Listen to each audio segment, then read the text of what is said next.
खैबर पख्तूनख्वा के एरिया से पाकिस्तानी फौज लाइन ऑफ कंट्रोल पे आ रही है और इंटरनेशनल बॉर्डर पे आ रही है, और मैं अपने बीएलए के भाइयों को कह रहा हूं कि इससे बेहतरीन मौका तुम्हें नहीं मिलेगा।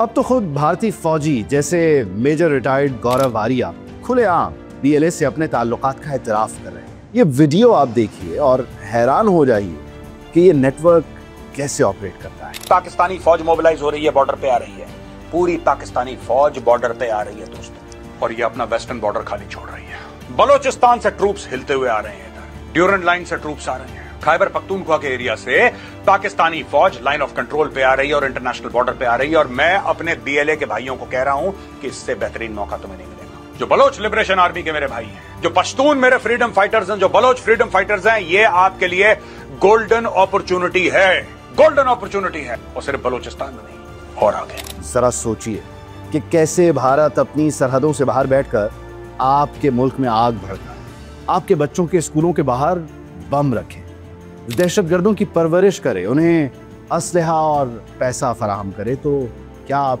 खामोश बैठेंगे?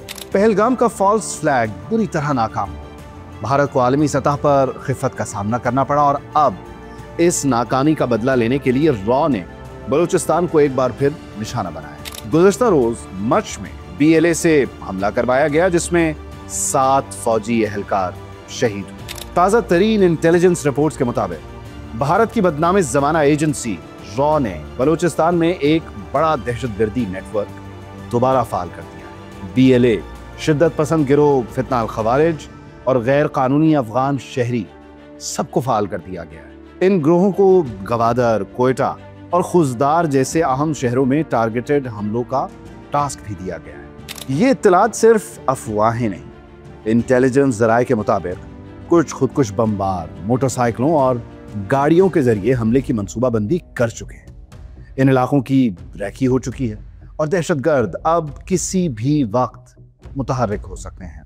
रॉ ने सिर्फ मकामी नेटवर्क्स को ही नहीं छेड़ा, बल्कि अफगानिस्तान से दर्जनों तरबियत याफ्ता दहशतगर्दों को सरहद पार कराया गया है। यही वो अफगानिस्तान है जिसे भारत हमेशा एक स्ट्रेटेजिक फ्रंट के तौर पर इस्तेमाल करता आया है। कंधार, जलालाबाद और मज़ार शरीफ में कायम भारतीय कौंसल खाने, जहां बज़ाहिर वीज़ा जारी होते हैं, हकीकत में ये दहशतगर्दी के हेडक्वार्टर्स हैं। यहाँ से न सिर्फ फंडिंग बल्कि बीएलए और दूसरे ग्रोहों को असलहा भी फराहम किया जाता है। कुलभूषण यादव की गिरफ्तारी ने इस खेल का पर्दाफाश किया, जब उसने एतराफ़ किया कि भारतीय कौंसल खाने बलोच अलहदगी पसंदों को बराह रास्त माली और अस्करी मदद देते हैं। My purpose of this time visit to Pakistan was to establish and meet the basic leadership of Baluch subnationals, the BLA or the BRA, and establish and infiltrate around 30 to 40 raw operatives along the Makran coast for operations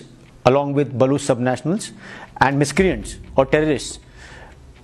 The aim was to have raw operatives on field so that they could facilitate and help the Baluch subnationals in carrying out precision targets, sort of a military sort of a connection to the entire operation. Afghanistan में कायम बाज जाली फलाही तंजीमें जो इंसानी हुकूक के नाम पर registered हैं, दर हकीकत रॉ की फ्रंट लाइन्स हैं।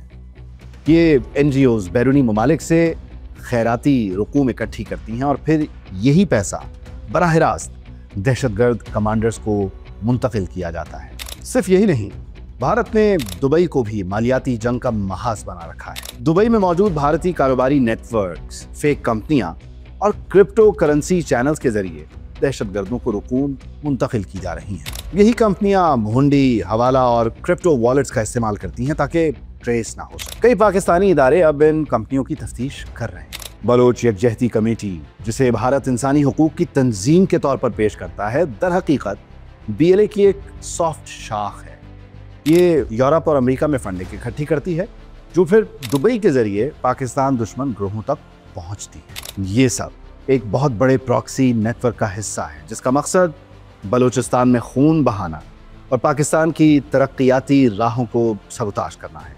चाहे वो चाहबहार बंदरगाह हो या अफगान सरहद से असलहा स्मगलिंग, रॉ हर रास्ते से पाकिस्तान के अमन को निशाना बना रहा है। बलूचिस्तान में बरामद होने वाले जदीद भारतीय हथियार, आईईडीज, स्नाइपर्स, सब सबूत चीख चीख कर कहते हैं ये दहशतगर्दी लोकल नहीं बल्कि एक मुकम्मल रियासती साजिश है। 2016 में क्वेटा पुलिस ट्रेनिंग कॉलेज पर हमला हुआ या 2021 में लाहौर का धमाका, दोनों की तफ्तीश से गैर मुल्की धमाका खेज मवाद और भारतीय साख्ता हथियार सामने आए। क्या ये सब इत्तेफाक है या एक मुसलसल भारतीय जंग? पाकिस्तान ने इन साजिशों को रोकने के लिए मौसर इक़दाम किए हैं। अफगान सरहद पर बाढ़, स्टेट बैंक की जानिब से मशकूक ट्रांजैक्शंस की निगरानी, FATF और अक़वाम मुत्तहिदा में शवाहिद की पेशी, ये सब इस जंग के अहम मोर्चे हैं। लेकिन एक सवाल बाकी है कि दुनिया कब जागेगी? क्या आलमी बिरादरी तस्लीम करेगी कि भारत की प्रॉक्सी जंग सिर्फ पाकिस्तान नहीं बल्कि पूरे खित्ते के लिए खतरा है? क्योंकि ये जंग सिर्फ बलूचिस्तान की नहीं, ये अमन, तरक्की और हक़ खुद मुख्तारी की जंग है और पाकिस्तान 75 सालों से दुश्मन की हर साजिश को नाकाम बनाता आया है, अब भी बनाएगा। भारत जितनी मर्जी साजिशें कर ले, पाकिस्तान के आज़म, कुर्बानी और हुब्बुल वतनी के सामने ये सब नाकाम होंगे, क्योंकि ये सरजमीन सिर्फ एक मुल्क नहीं, एक नज़रिया है और नज़रियात कभी दबाए नहीं जा सकते।